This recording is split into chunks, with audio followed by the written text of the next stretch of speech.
The Gospel of John is my favorite gospel. I love the beautiful language in this gospel. I love how John imagines God. I love how theological it is. I love how confusing it can be.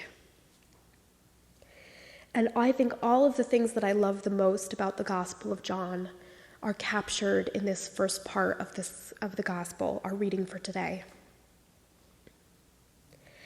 This is also a fabulous passage for Quakers to examine because it's one of the many scriptural references that we use when we talk about the inner light, which is a key part of Quaker theology. In the beginning was the Word, and the Word was with God, and the Word was God.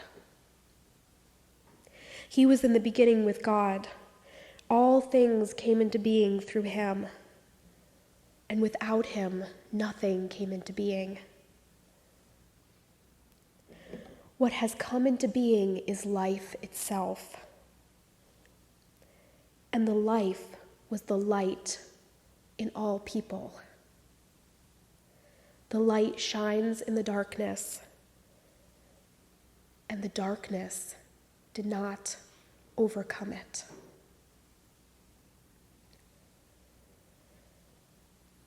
What is being expressed here is divine mystery, divine contradictions. God was the that became flesh. God walked among us, but was also the seed of creation. The Word was at the beginning, but also at the end. The Word is with us every moment of every day, but somehow was also executed on a cross. I love these contradictions, the magic and mystery in these words. They're so remarkable. This strangeness, this mystery, it provides space to creatively engage with God and with text. This is the space that we need to engage creatively with Scripture, to engage our imaginations in worshiping God.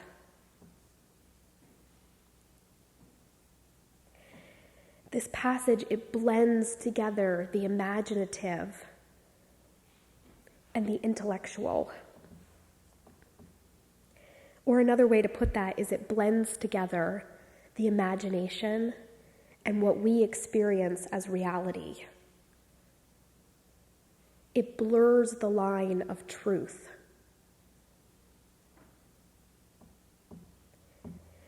And I think what we're being taught here is that God transcends our normative conceptual systems. Or another way to put that is God transcends the way that we have been taught to think. God transcends the ways that we have been taught to think.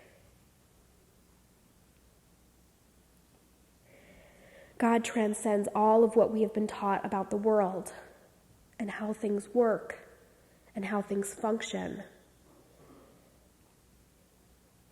I think we're also being taught that what we speak and how we think has power. What we speak and how we think has power.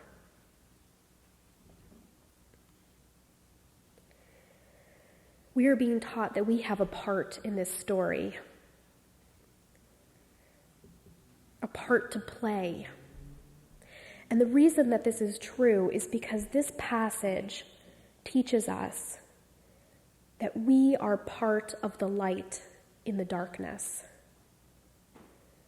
We are part of God's living words.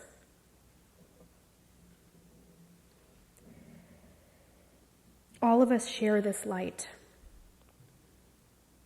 This is very basic for those who are raised Quaker. We're raised hearing about the inner light. The seed of Christ is another way that we use that term. Or the light within. Or the seed of truth. Or the word within. And the light shines in the darkness, and the darkness did not overcome it. Our inner light cannot be extinguished by sorrow or suffering. It cannot be snuffed out by the powers of the world. Another way to say this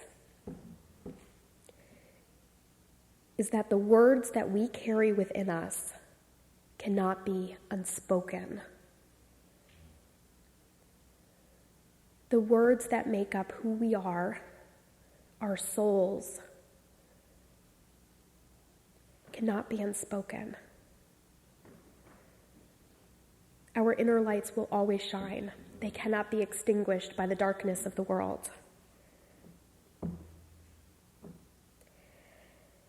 And how we relate to this light within us, and how we relate to the light that is within other people, this is very important. There was a man sent from God whose name was John. He came as a witness to testify to the light, so that all might believe through him and through his witness. He himself was not the true light, but he came to testify to the true light. This true light, which enlightens everyone, was coming into the world. He was in the world, and the world came into being through him, and yet the world did not know him. He came to his own people, and they did not accept him. But to all who received him, who believed in his name, he gave the power to become children of God, who were born, not of blood or of the will of the flesh or the will of man, but of God. And the Word became flesh and lived among us. And we have seen this glory, the glory of a Father's only Son, full of grace and truth.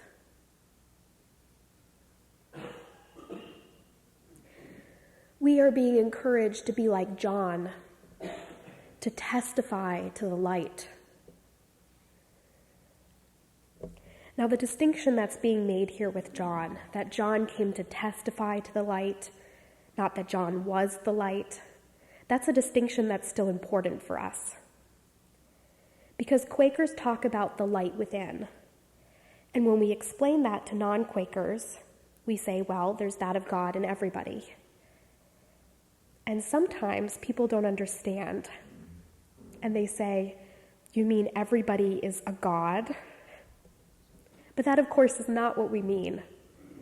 We can testify to the light within people without saying that those people are gods. We can say that we each carry God within without saying that we are all of God's person. And that's what we're being taught here with John. John was not God. John was testifying to God's light.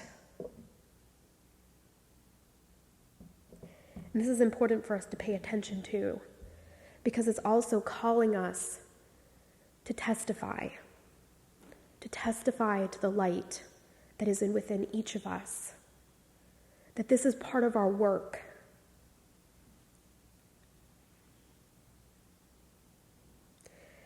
And quite frankly, it's not easy. I don't know about you, but when I'm walking down a street and I'm passing people, I don't often look at that person and think to myself, they're shining with God's light. When I was living outside of New York City and I was taking the subway, I wouldn't sit on the subway and look at the people around me and think they're glowing with God's light. That just wasn't, it was hard. It was hard to think about people that way. It was hard to recognize that of God within people. Hard to witness to it. It's challenging, but it's important. The last thing that I always think of when I read this passage is a question that I've held in my mind for many years. What is the Word? If the Word became flesh and lived among us, what was that Word? What was the Word?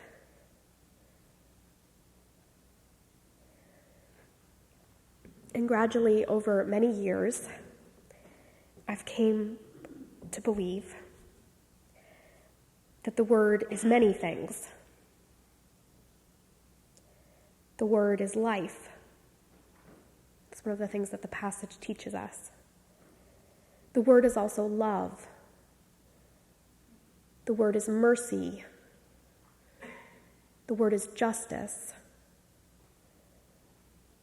These are the words, and there are thousands of other words that we could use instead.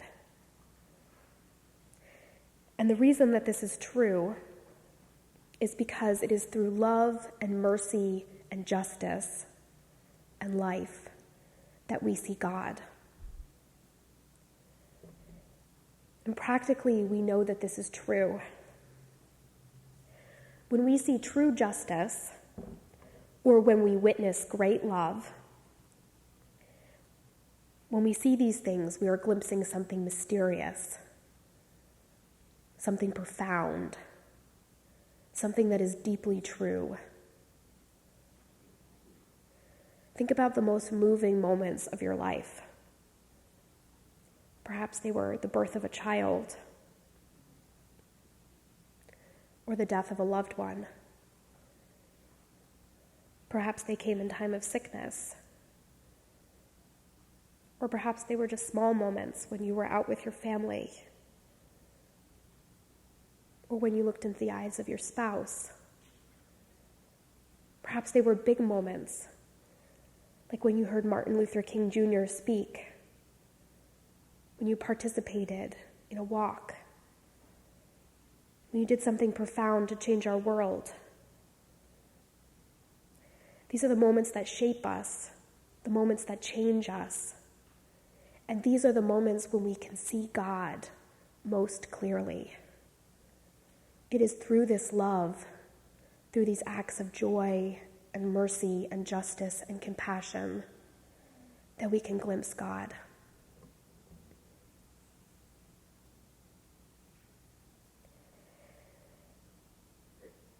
This idea, it reminds me of another place in Scripture where Jesus teaches us what it means to be a follower of Christ. You shall love the Lord your God with all of your heart and with all of your soul and with all of your mind and with all of your strength. And the second commandment is you shall love your neighbor as you love yourself. This is it. This is the end. We should love God with all that we have to give, and we should love our neighbor as we love ourselves. Therein lies the entirety of Christian expectation and belief. That's what you have to do to be a good Christian. And it is so challenging, as well as being so simple. And these two things, they always come together in Scripture, loving God and loving our neighbor. They're two pieces to one whole. And over again throughout our Scripture, we see this, that they come together, that when we love God, we also must love our neighbor. That when we love our neighbor, we also must love God. That these two things always come together. And the reason that this is true is because we can only see God and experience God through love and justice and mercy and compassion and joy. And we're grounded in our physical realities. We don't know how to understand God, except to understand God through our day-to-day experience. So we learn to love God by loving our spouse. Or we learn to love God by loving our neighbor. Or we learn to love God by loving that person who is really difficult, who we have to deal with at work. Or we love God through loving somebody who we've never even met before. We learn to love God through loving somebody who we see on the street, somebody who we see on the subway.